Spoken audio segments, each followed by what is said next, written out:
आपण पाहत आहात मराठी अपडेट माध्यम समूह निर्मित सामान्य नांदेडकरांची कार्यकथा सांगणारी पॉडकास्ट वेबसिरीज गोदाकाठची माणसं। या भागातील मान्यवर आहेत ज्येष्ठ पत्रकार तथा नानक साई फाउंडेशनचे संस्थापक अध्यक्ष माननीय पंढरीनाथजी बोकारे। गत 4 दशकांपासून प्रसारमाध्यम क्षेत्रात कार्यरत असलेले सुपरिचित पत्रकार पंढरीनाथजी बोकारे यांच्यावर संत साहित्याचा प्रचंड मोठा प्रभाव राहिलेला आहे। यामुळे आपल्या कार्यक्षेत्राच्या रेषा ओलांडून संत व संतांच्या कार्याबद्दल ते अधिकच कृतज्ञ राहिले आहेत। महाराष्ट्र ही संताची भूमी असून संत नामदेव महाराज यांनी पंजाबपर्यंत भागवत धर्माचा पताका नेऊन ठेवलाय।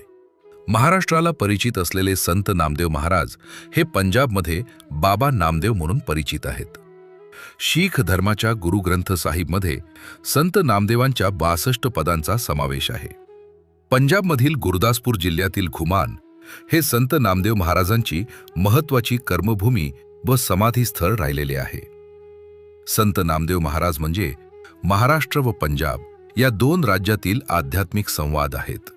हा 2 राज्यातील आध्यात्मिक संवाद आजही अधोरेखित राहिला पाहिजे व नव्या पिढीला वारसा लाभला पाहिजे। या उद्देशाने पंढरीनाथजी बोकारे यांनी नानक साई फाउंडेशनची स्थापना करत यामार्फत गत 12 वर्षापासून संत नामदेव घुमान यात्रेचे आयोजन करत आले आहेत।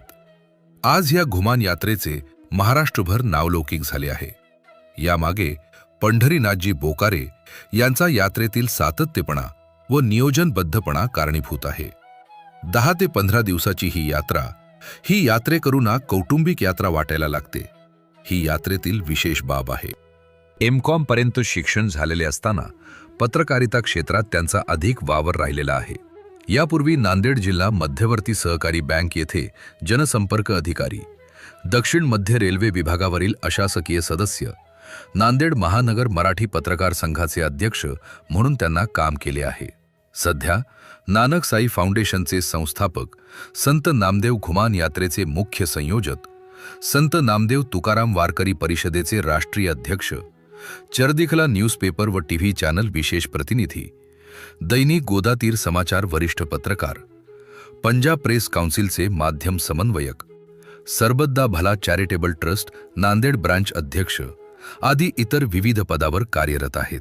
त्यांच्या या कार्याची दखल घेऊन त्यांना आजवर मानव सेवा पुरस्कार, नवरत्न पत्रकारिता पुरस्कार, कृष्णाई पत्रकारिता पुरस्कार, आई पुरस्कार, गुरु तागद्दी विशेष सन्मान, सुवर्ण मंदिर अमृतसर विशेष सन्मान, महाराष्ट्र राज्य पत्रकार संघाचा श्री लक्ष्मणराव गायकवाड निर्भीड पत्रकारिता पुरस्कार, सुधाकर पत्रभूषण पुरस्कार, लोकसंवाद पुरस्कार, पानिपत शौर्य तीर्थ पुरस्कार आदीसह इतर पुरस्काराने सन्मानित करण्यात आले आहे। सन 2015 मध्ये संपन्न झालेल्या घुमान येथील अखिल भारतीय मराठी साहित्य संमेलनात संत नामदेव ग्रंथ दिंडीचे मुख्य संयोजक राहणे आणि सन 2013 मध्ये थायलंड येथे संपन्न झालेल्या जागतिक संत साहित्य संमेलनात भारतीय प्रतिनिधी म्हणून सहभागी होणे ही त्यांची खास उपलब्धी राहिलेली आहे। आज खऱ्या अर्थाने पंढरीनाथजी बोकारे यांनी सुरू केलेली संत नामदेव घुमान यात्रा म्हणजे संत नामदेव महाराज यांची जन्मभूमी व कर्मभूमी असलेल्या महाराष्ट्र व पंजाब या 2 राज्यातील आध्यात्मिक सेतू होय असे म्हटले तर वागवे होणार नाही। माननीय पंढरीनाथजी बोकारे यांच्या कार्याला सलाम।